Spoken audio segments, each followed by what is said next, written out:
this character is very weirdly near and dear to my heart, and it's very close to reality.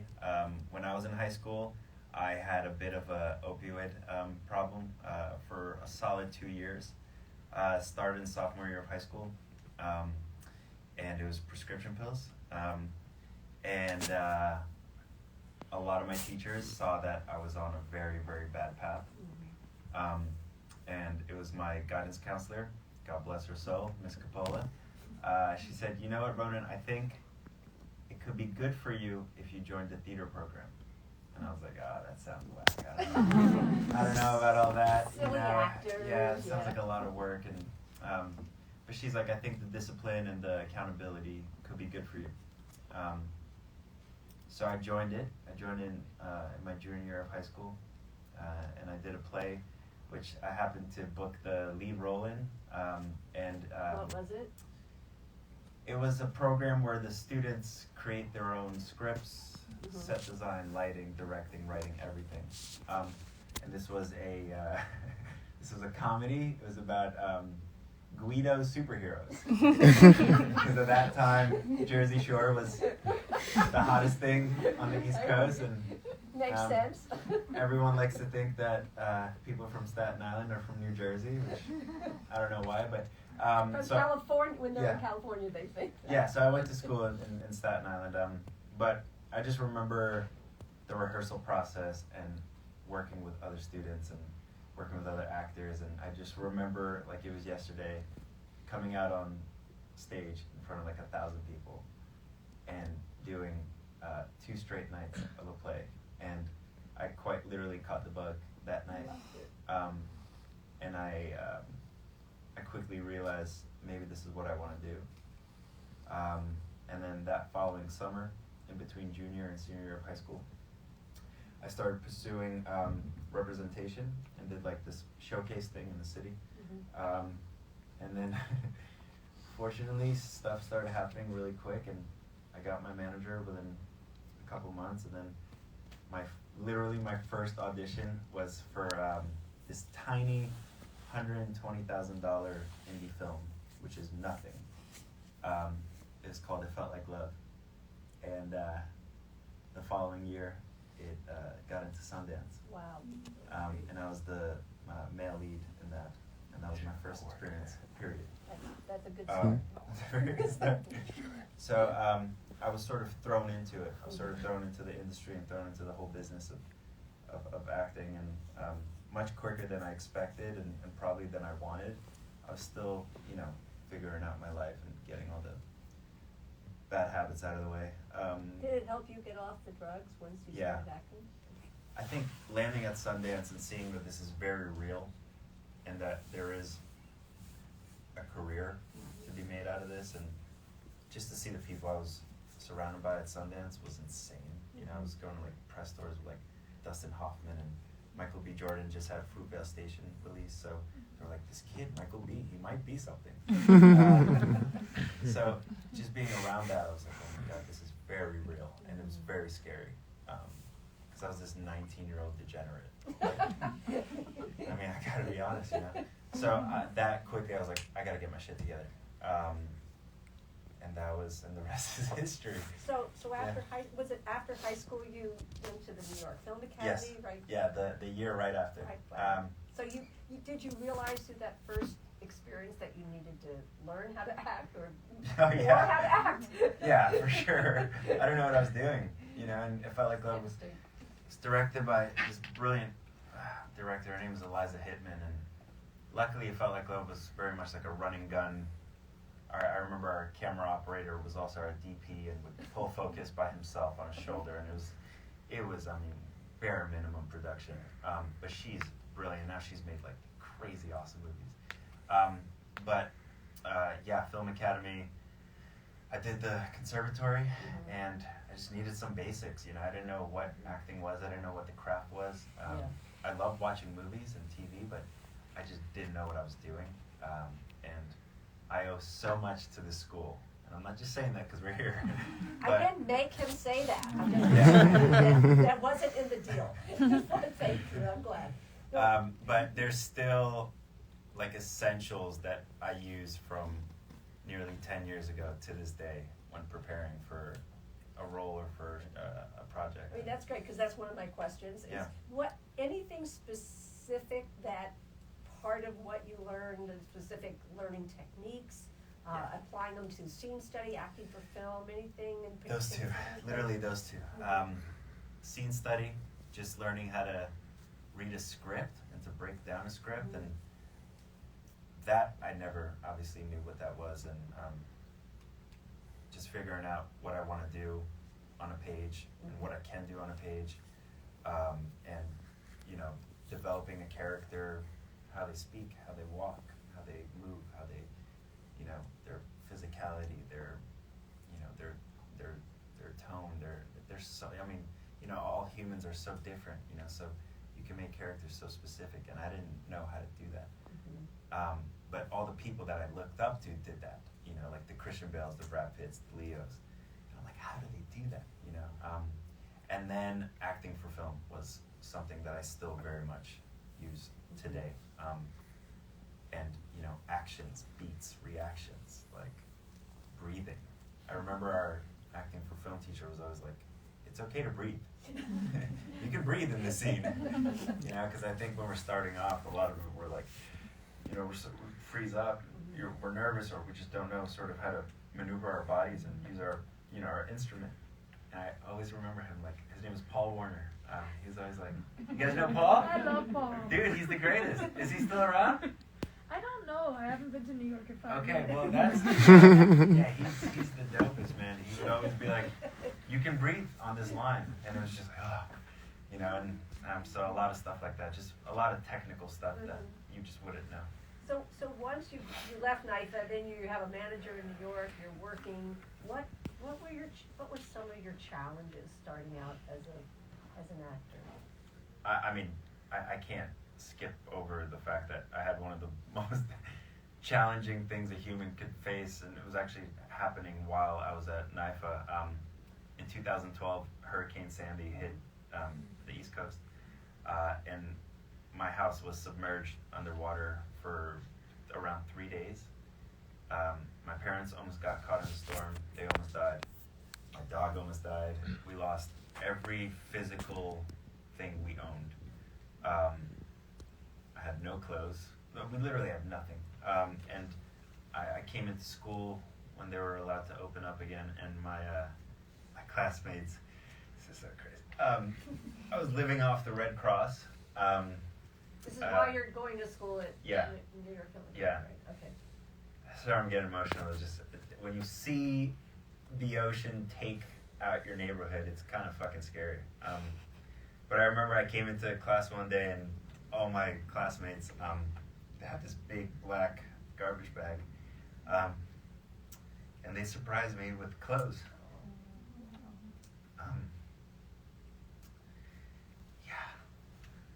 So, finishing off school was pretty hard because, I had to live at a friend's house, and my classmates were the fucking greatest, and they had a winter jacket for me because, it was the winter, and my experience at NYFA was completely, I can't fucking cry. So it was a completely very deep personal experience for me. It was so much more than just learning how to be an actor. And then I finished the conservatory and already had a film at Sundance, so things happened pretty quick. And my manager, I call him my guardian angel, Oren Siegel, he saw the trailer of It Felt Like Love and immediately reached out and was like, I want to sign you.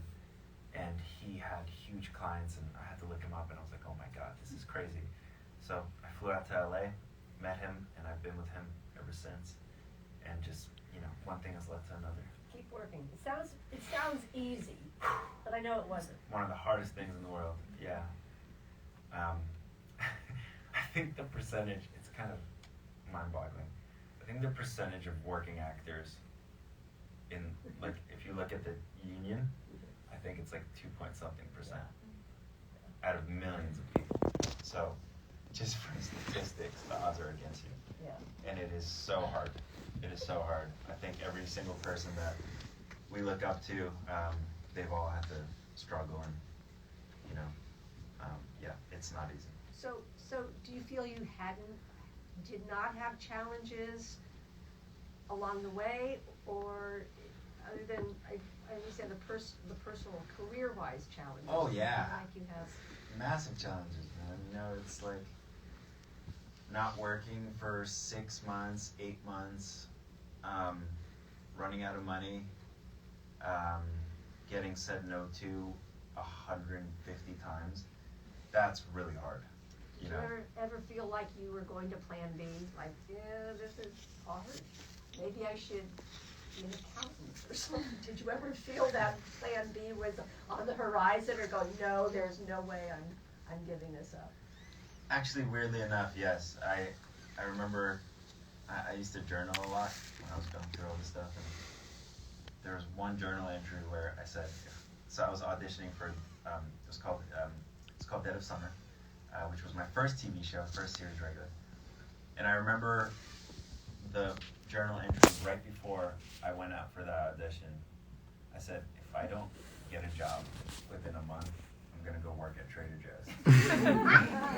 Trader Joe's. Yeah, because I was like, Trader Joe's. Why organic Trader food, healthy living.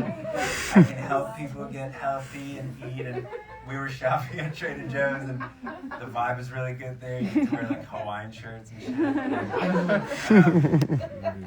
And then literally the universe heard me, and Dead of Summer came my way, and it was my first series regular.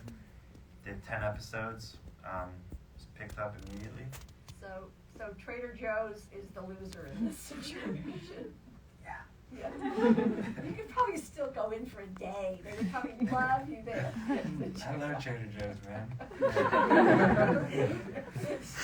So, actually I do too. So, you got this, you've done some television, you've done some film. Yeah. You worked on American Horror Story. Yeah. With, The spinoff. yeah, Ryan Murphy. Yes. So, he's the same creator as 911. Yes. How did that happen? How did you start that show? Did he just pluck you out of that, oh, I saw him on this, he's great, let's put him into this? Or was there an auditioning situation, you had to fight for the role, or how that worked? For Lone Star or American Horror Story? For Lone Star. Lone Star was pretty epic. It was, I went in once, the casting director that I'm now dear friends with, Eric Solier, he told me that when I left the room, he turned to his assistant and said, that's TK Strand. Within a week, they called me to test. I later found out that I didn't test against anybody else. And then within 2 days, I get a call and they said, Rob Lowe wants the chemistry review with you. So things happened very fast and very intensely. And then within 2 days, I walk into a room sort of like this, and Rob Lowe's just sitting there. And the first words that ever came out of his mouth, he wanted to shake my hand. He looked me right in the eyes and he said, yeah, I see it. Yep. And I was like, oh shit. And then we did a couple scenes from the first episode. And then me and him were the only ones cast for like 3 weeks. And we had a hard time finding the rest of the cast. And then we got Liv Tyler, which was crazy. Who you worked with in American Horror Story, right? No, no, I've never worked with her before. Oh, you haven't? Yeah. So yeah, she was there for season 1, and then first day of work was in Times Square, New York, on the 50th floor of the H&M skyscraper, and we had a guy dangling from his ankle, literally on the side of the building with like nothing below him. And I turned to Rob and I was like, so this is the kind of show we're going to be shooting. And Ryan was obviously very supportive. And then for American Horror Stories, that was extra cool because Ryan straight up called me and was like, hey, I got a cool role for you. Are you available in 2 weeks? And I said, yep, where do I sign? I didn't need to know what it was for, what was the character. I was just like, yeah, where do I sign? And we shot that and it came out last year. You've had a tough time. Long time coming, man. Right now it seems like it's all, dandy, but it took a But very it long took, time. what, Yeah. 10 years? I would say so, Like yeah. that. Because even when Dead of Summer came, I was like, yes, this is my show.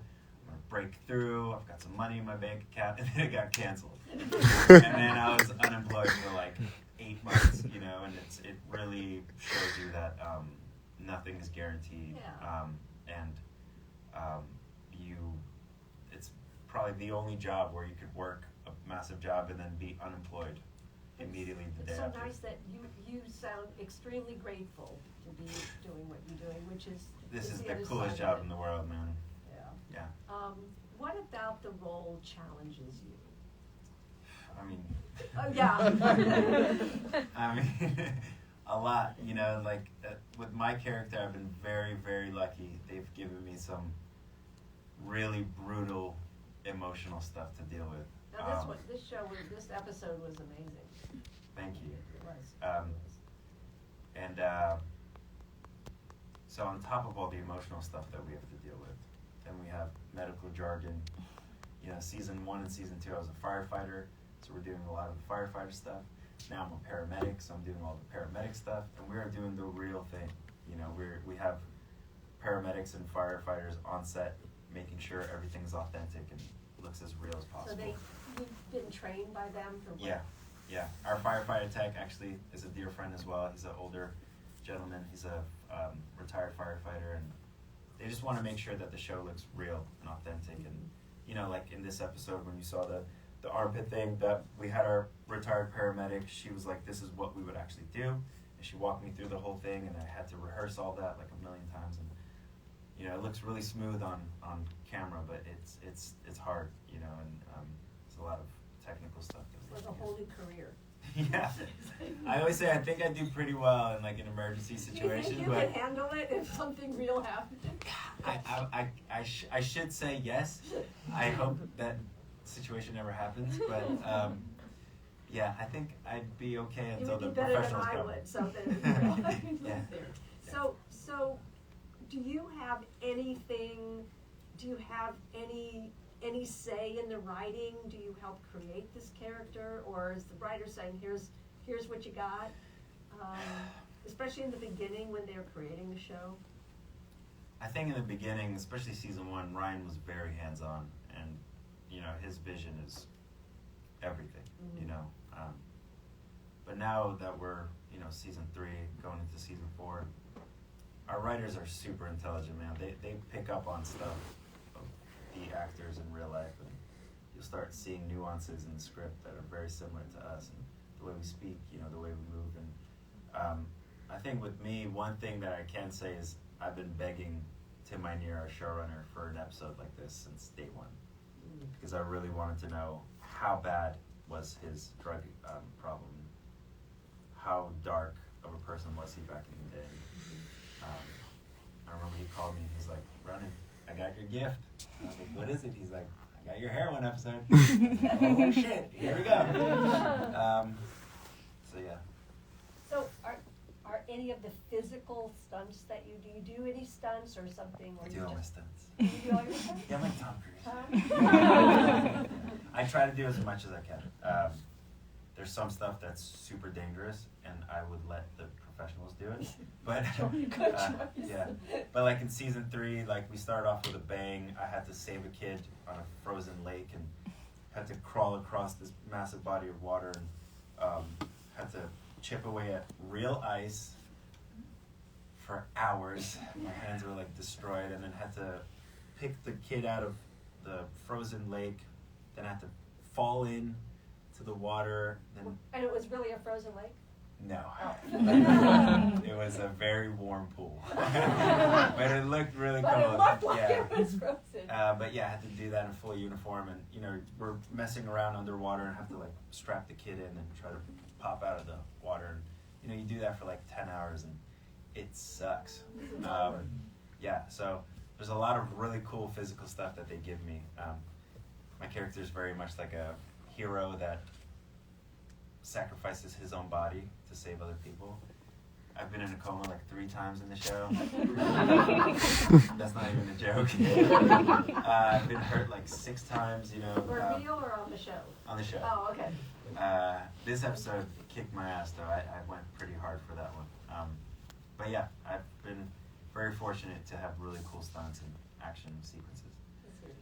That's good. So you star as an openly gay firefighter on this show. Yeah. How do they handle it differently, do you think, than other similar relationships on network television?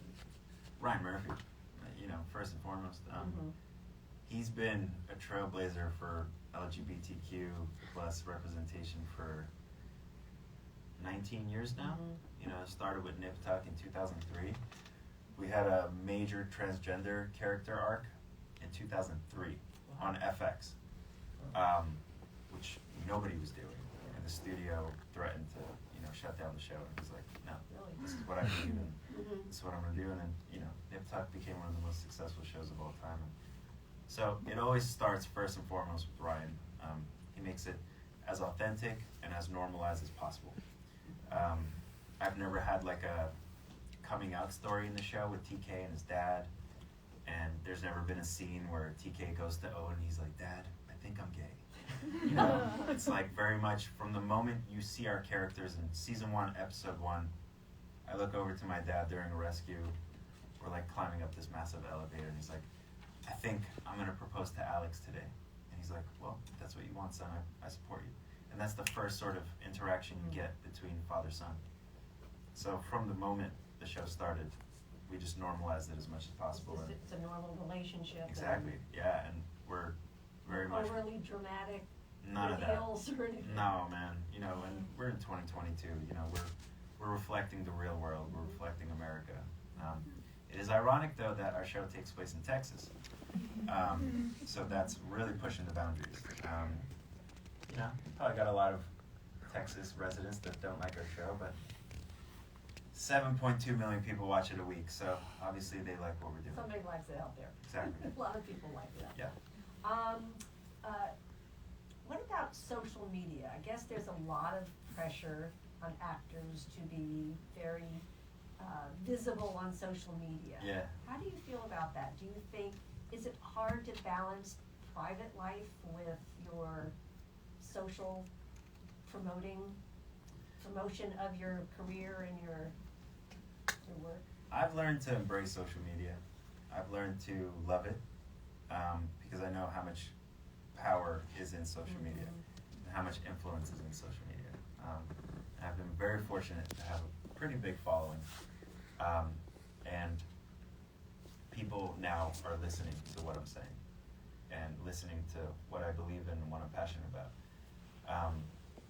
And you can truly move mountains with social media. We saw that in the elections in 2020. So I've learned to embrace it. And I think the most important thing is giving yourself boundaries.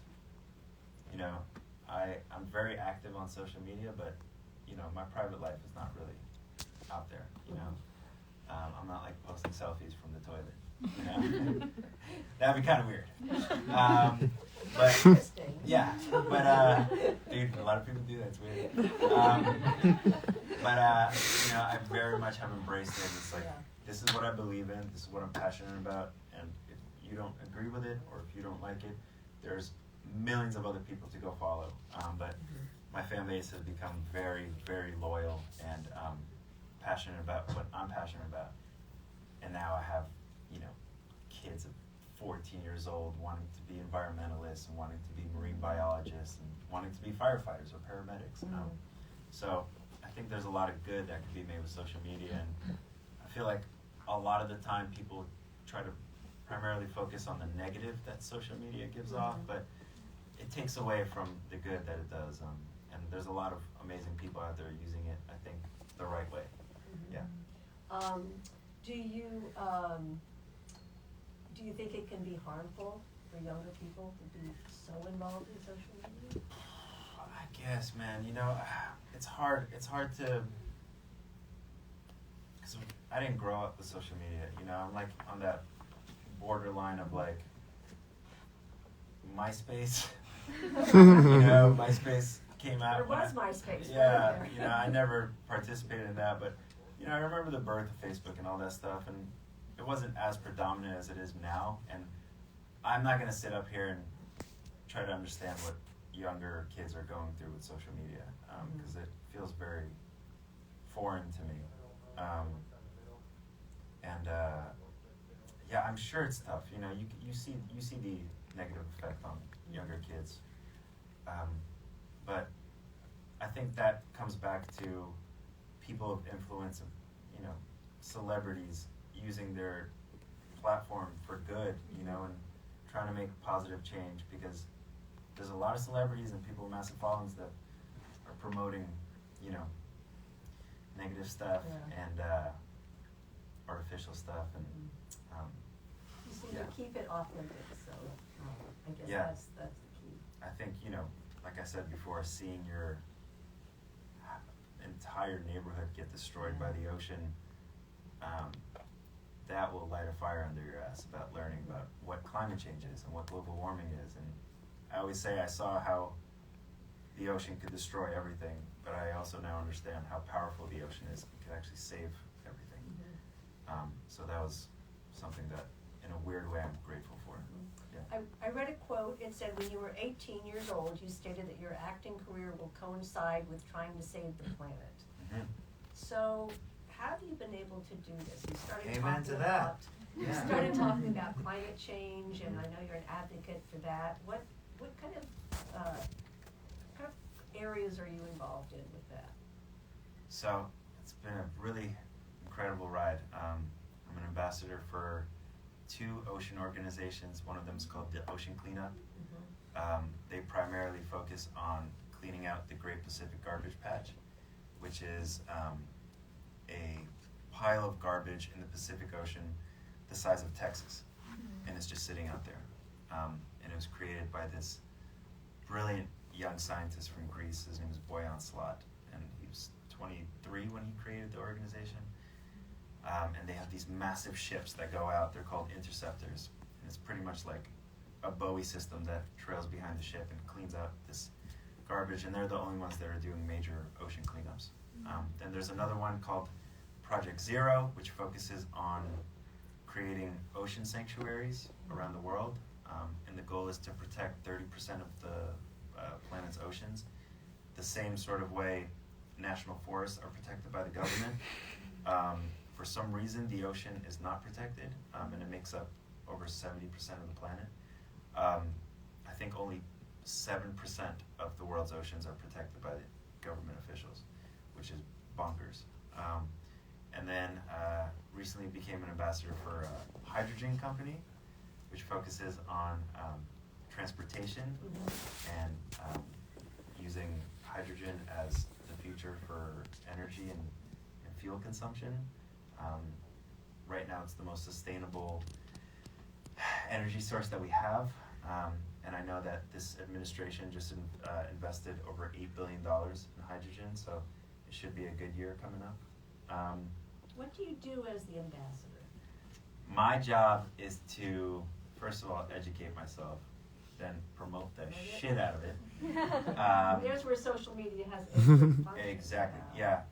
And just pretty much to amplify their message to, audiences that may not necessarily know about these organizations or know what's going on in the world.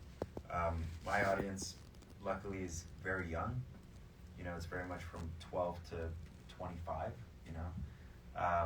So being able to teach them about these companies that they may have never heard of if it wasn't for me or somebody else, and just sort of giving them the platform, like, hey, this is what's going on. If you're interested, that would be really cool, but never trying to force anything on people, never trying to point a finger at people, like, you should be invested in the climate. I wish I could, but that wouldn't be very productive. And then, obviously attend seminars and events and just shaking hands and kissing babies, it's a big part of it. And just sort of being a voice and a sort of a vessel for these companies, and hopefully the relationship grows and there's more opportunities. You're involved in so many things. What's your next big thing, career-wise? I've always had, I've always had ambitions of being a part of the UN,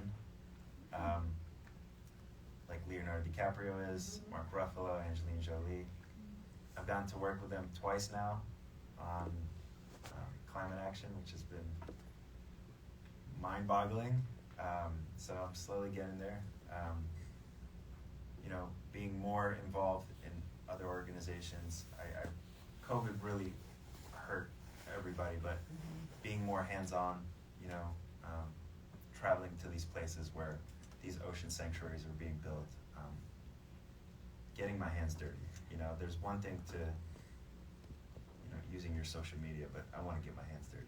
I want to see the work. I want to hang out with these scientists. It was really cool with the hydrogen company. I got to sail on a completely self-sustaining boat, which ran on solar, wind, and hydrogen.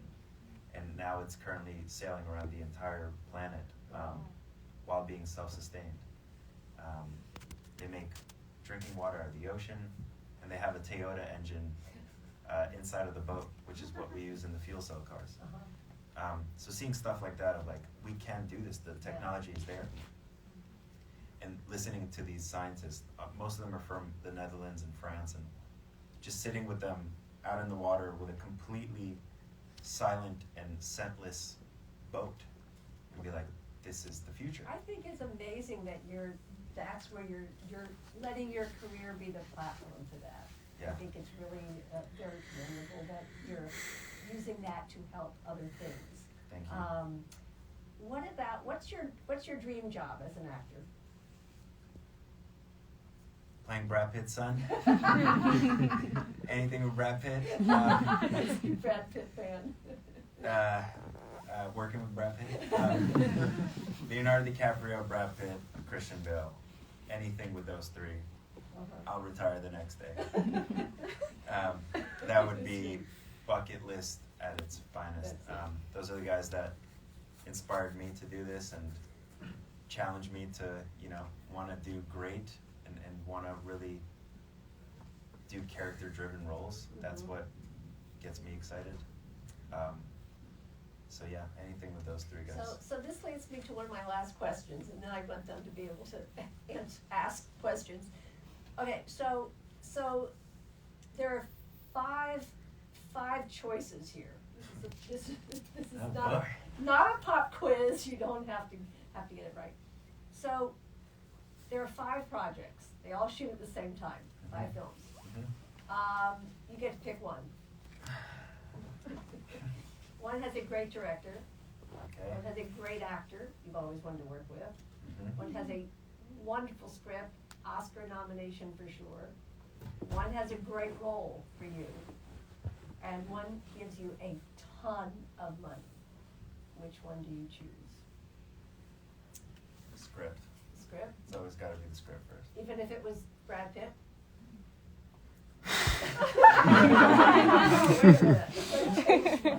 Well, he probably wouldn't be in a bad scripted movie, so. But all seriousness. That's a good out. Yeah. All seriousness, I think it always starts on the page. The story. It's always the writing first and foremost. Because even the greatest actor, he can't make shitty writing good. Yeah. And that's just the truth, And you said probably Oscar nominated, so I'd love to be a part of You're going of a film like that. Yeah. Good choice. Is there any question you've always wanted to be asked and nobody's asked you? I don't know. I've been asked a lot of stuff. Yeah. Weird stuff. Some I don't know. Maybe I'll be surprised one day. Yeah. Because I want to ask it if you really want to ask. No, there's been some great questions. Yeah. Thank you. So let's open it up to our group here. If you have a question, raise your hand. There's a mic up there. You can stand over there or project either way. I think they want you at the mic, actually. You'll get the mic? Yeah, go ahead.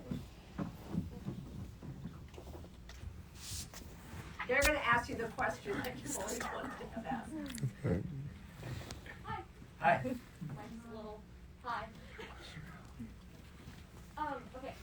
So I've always been curious about like firefighter, cop, and like medical shows, like how they're filmed, and like something that comes to mind, like in Lone Star, is like when I'm gonna explain this so badly. When the interracial couple, I can't remember their name, but when like Grace and Judd. yes, Yeah. yes, that when the flood happens and they're in the car, like that I've always been curious about, and like also like what it was like during the crossover episode to work with the other 911 Yeah. workers. So you watched the show. Yeah, of course, I love the show. Thanks, man. So the when the car flies off the bridge, so that it would be a stunt driver driving off the bridge in the car. We would never have actors in that situation. But then when it cuts to Jim and Sierra inside of the car, that would be probably in a pool tank or like a water tank situation inside of a car. But we would be surrounded by stunt scuba swimmers, and it would be very safe. Everything that the actors wouldn't feel safe with. And what was the second part? Oh, what it was like to work in the crossover episode? With Yes. the other group. Yeah. It was really cool, man. You know, they're the reason we're here. You know, the OG show. I mean, their success was able to, you know, breed the spin-off. So we're super grateful for them. And the actors were really cool. You know, I had a really cool storyline with Buck. Oh yeah, I love the comment that you made towards Eddie when he came back and like, keep your boyfriend away from me, like that thing. I thought that was great. You can quote the show. That's a fan. Yeah, this is great. It was really smooth, but the crossover was a massive episode. Oh yeah. You know, and I mean, as you know, it was a massive forest fire that was really crazy to see how they do that, because we had the actual fire department called on us so many times, and we would constantly have fire department helicopters because they thought it was a real fire. And it's really mostly just fake smoke, and then a lot of the fire is CGI'd after. But that was a massive episode. I think that took 14 days. And, you know, having the OGs, it's sort of like, you know, it felt very smooth, I would say. And me and Buck had like a little, like, you know, we sort of eyed each other up and down, and they were like, all right, let's do this, you know, and it was really cool. Yeah. Thank you. Thank you. Yeah.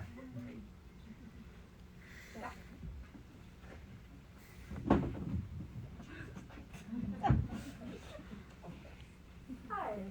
First I just wanted to say it's really admirable everything you were telling us about the car. Thank you. I really appreciate that. Thank you very much. And then my question was actually, since you guys were talking about social media, I was wondering a little bit what your opinion is on something we kind of discussed a lot in class, whether today's process with casting, you actually need like a following already. Because you've said that you were working like probably 10 years already, so I don't know if you've noticed any differences in like how much social media influences casting directors or stuff like that. That's sort of, sometimes that's the sad truth, but I don't know, I still have seen people book massive roles and they have like 200 followers, you know, or they don't even have social media. A friend of mine, he doesn't have social media, he works all the time on massive projects. I'll say this, and this might be controversial, but if a project is hiring you based off followers, I don't think you want to be there. You know what I mean? That's kind of whack. Because that has nothing to do with your talent and your ability as an actor, you know? So. I think it might get you, it might get you, in my opinion, it might get you noticed, but when you go in the room, you've got to have the chops. That's the bottom line. That's first and foremost, you know? So. I think we're okay for now. That's very good to hear.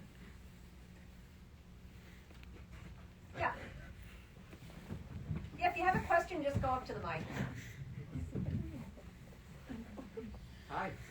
First of all, the story was very inspiring, your whole life story. I really like that. Thank you. This is a message from my mother back home. She said, like, you gave us stress for an entire week. That episode you got shot. He got shot in one episode and he just ended there. And she thought you were out of the show. And she said I got shot by a child. Yeah.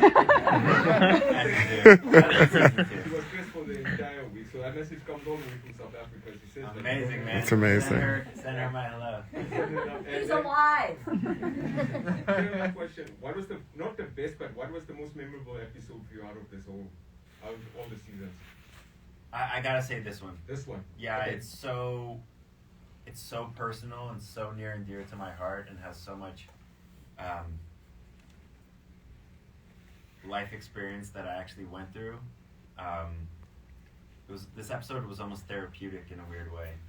It's like when life imitates art, and it was definitely the most intense emotional stuff I got to do in 3 seasons. This episode felt very much like a drama. It felt very much almost like a movie.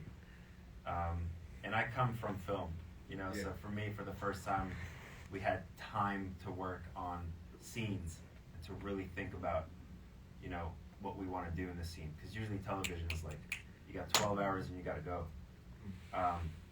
But this episode is very special to me.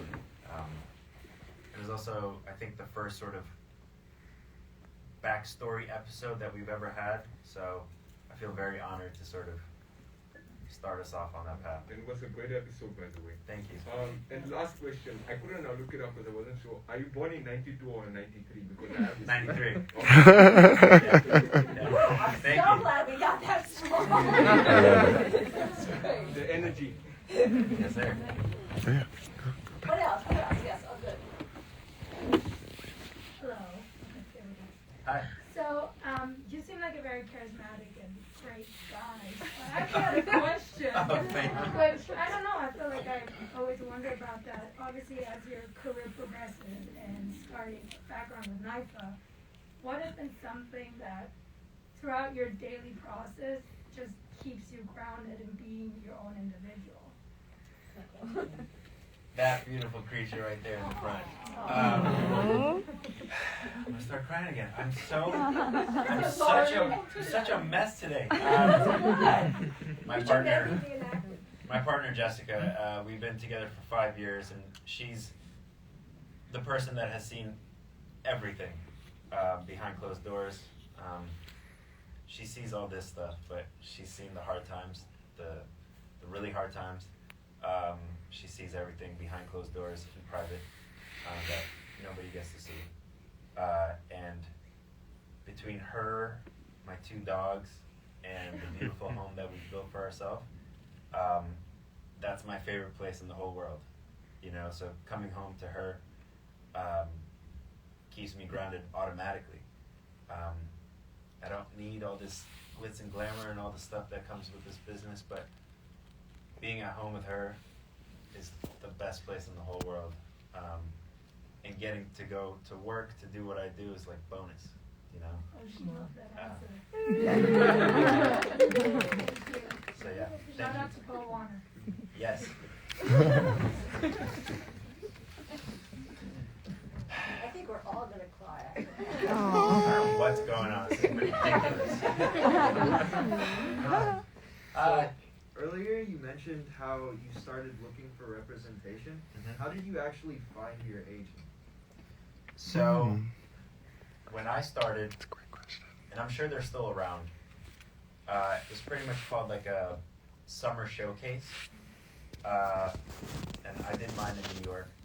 And it was a 2-month program where you have various teachers come in and teach you, technique, scene study, whatever. And at the end of the program,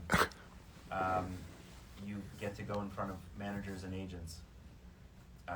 And if one of them likes you, they'll ask for a meeting, and then, hopefully one thing leads to another. And that's where I found my very first manager, and that led to Felt Like Love, and that led to my current manager of almost 10 years now. So I'm sure there's many programs like that.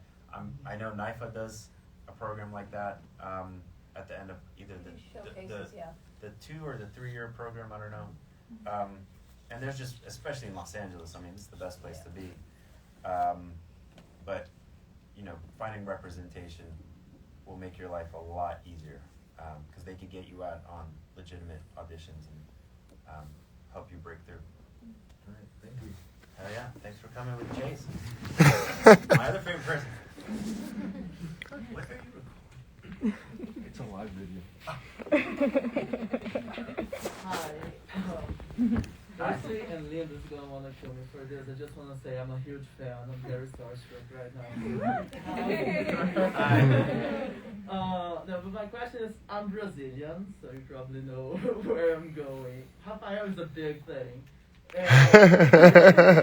Hubba. Yeah, and when 911 Lone Star started, and we had you and him on the show, and we were like, oh my god, he's a Brazilian actor and he's working with Ryan Murphy.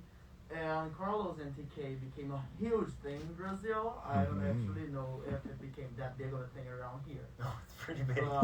Yeah. Hashtag Carlos. It's like 911. Oh, the series about Carlos and TK? Yeah, that one.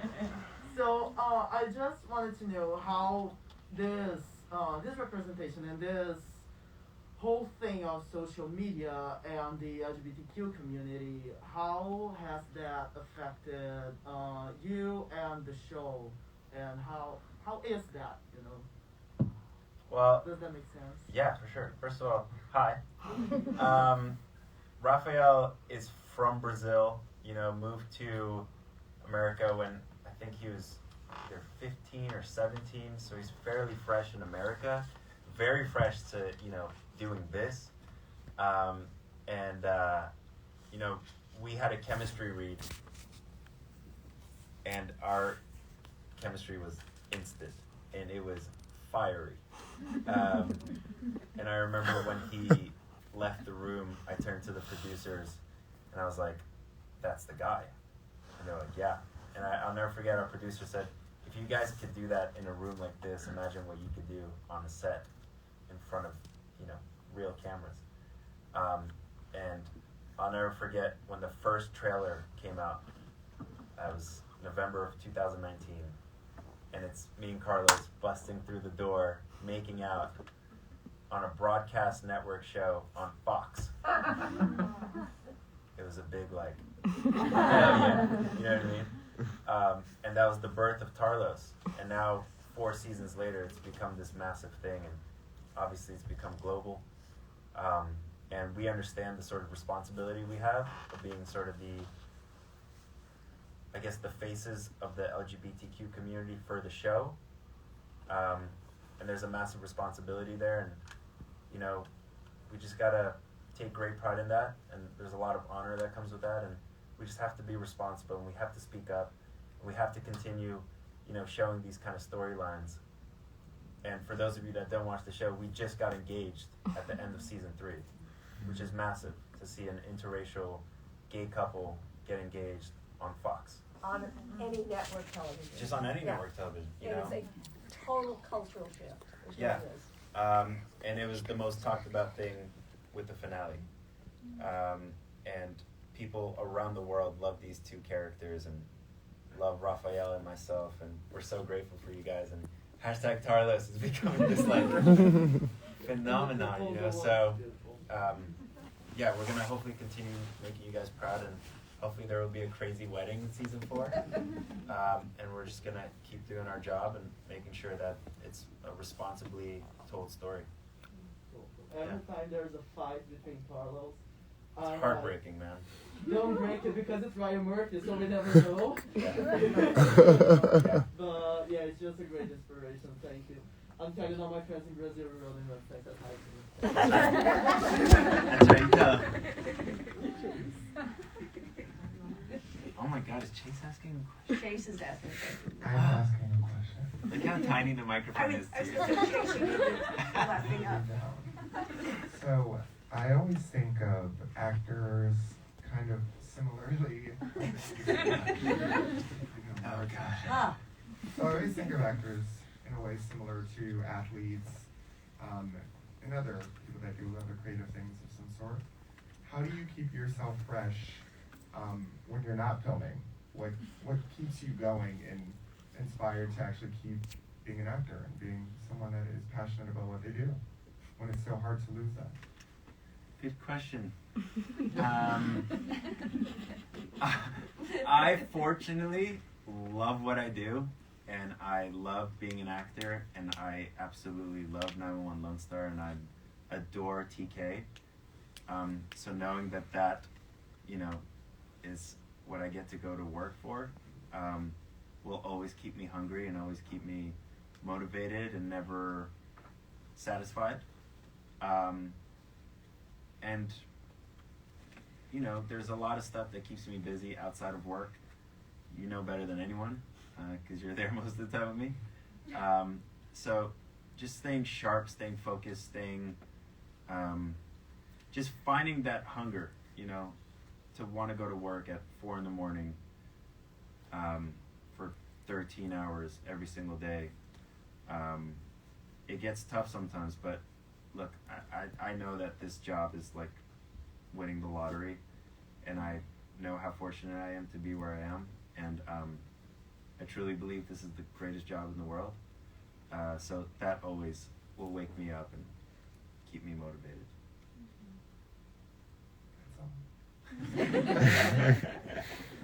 Thank you. Cute shirt. Oh my God, that was great.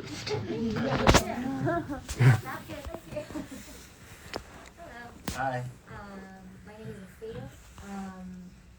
And it's a little heavy question, but I wanted to ask. I know you are originally from Israel. Me too. Hi.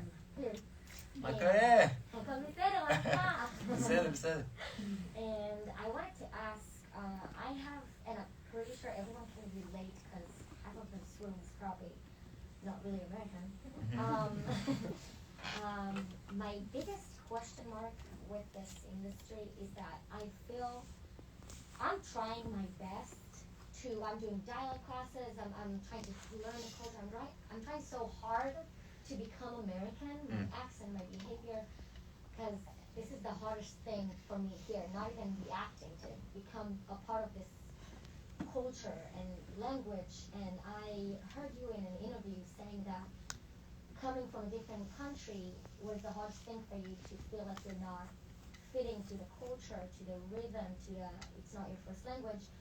And a lot of times I'm debating if in this industry, should I go American and blend in, or should I actually go all the way with the fact that I'm not American, I have something different, and should I go with that? Do you understand what I'm saying? Yeah, of course. And I'm afraid to be judged by not being American. Okay, so I think the environment of the industry right now is the most diverse, the most bilingual, the most, I think, wide cast it's ever been. So I think if there was ever a time to be international, it's right now. I say embrace who you are and your authenticity, because that's what they're going to cast. They don't want you to look and sound like a million other actresses. They're going to cast you because of you. And as you know, Netflix right now is doing a lot of Hebrew-speaking shows, Hebrew-speaking movies. There's a lot of film and television that is completely not in English, and they're embracing it. I think the industry overall is embracing multiple cultures. And again, it's sort of a reflection of the world that we live in, Not everybody's American. It sounds like this, It was 50, 70 years ago, but the times have changed and the market has changed, the audiences have changed. So I say embrace you, and maybe it might be helpful to know different dialects and stuff like that, but I wouldn't put too much pressure on yourself to go like full American. I mean, what does that even mean? American is diverse. American is multiple cultures. You know what I mean? I'm saying that because sometimes I'm like scared stepping on bombs because America is very sensitive. So I'm scared. That's a word for it. So I'm scared to not, and then being judged by it and not be cast. You know what I'm saying? I wouldn't worry too much about that. Because the smart casting directors, they don't care about that stuff. You know. And again, first and foremost, the work. The work is the most important thing. You know, what you do in that room with the character and the script that you're given. That's the most important thing. You know what I mean? Nobody's gonna care about, you know, if you're fully American, whatever that even means. You know, I think focus on the work, focus on the craft, and embrace yourself. Yeah. Thank you. Very good advice. I think that's it. Oh.